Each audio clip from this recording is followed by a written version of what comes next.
Good morning, students. In chemistry chapter 2 is matter around us pure. We have studied up to the topic solution, including concentration of solution. Now the next type of mixture is suspension. So what is a suspension? As the name says, suspension means the particles are suspended in it.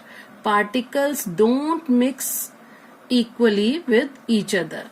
Suppose, for example, if we mix chalk powder in water, or if we mix wheat flour in water, what happens? Do they mix properly with each other? Do they mix homogeneously like we were making lemonade or like we were making salt in water? No, it is a different type of solution. So what is the difference between suspension and solution? Solution was homogeneous mixture, but suspension is a non-homogeneous system because in this mixture particles do not mix uniformly with each other. They do not mix properly with each other. We are able to see the constituents from the solution. So, how can we define suspension? Suspension can be defined as, number one, it is a heterogeneous mixture in which solute particles do not dissolve but remain suspended throughout the bulk of the medium. What do you mean by bulk? Means whole system, whole mixture.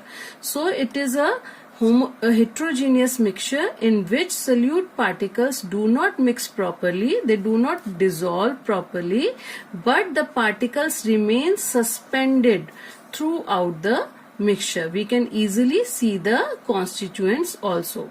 So what can be the examples of suspensions? For example, chalk powder in water, wheat flour in water, muddy water, sand particles suspended in water. If we mix sand in water, it do not mix properly. We can see sand particles in the mixture. So it is a type of suspension.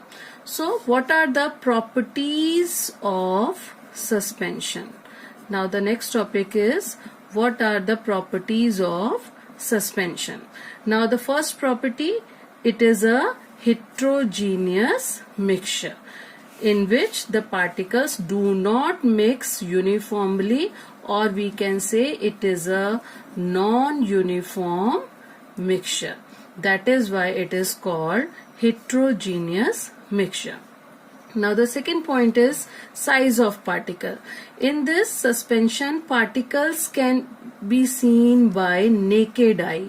It means size of particle is large.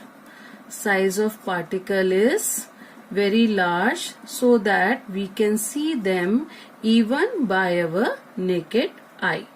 Now the third point is about stability, that suspension is stable or not. Solute particles settle down when a suspension is left undisturbed. Suppose if we mix chalk powder in water and we keep it undisturbed, we keep the solution undisturbed for some time, then what we will see? We will see that chalk powder will settle down at the bottom.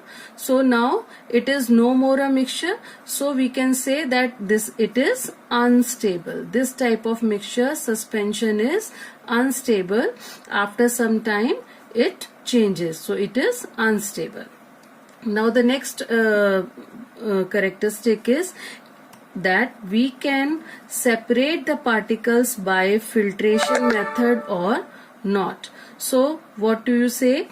If we separate a mixture of sand in water, then what will happen? We can separate the sand from the water?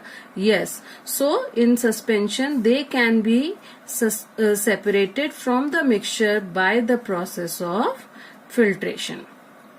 Now the next important point is scattering of light. The particles of suspension scatter a beam of light passing through it.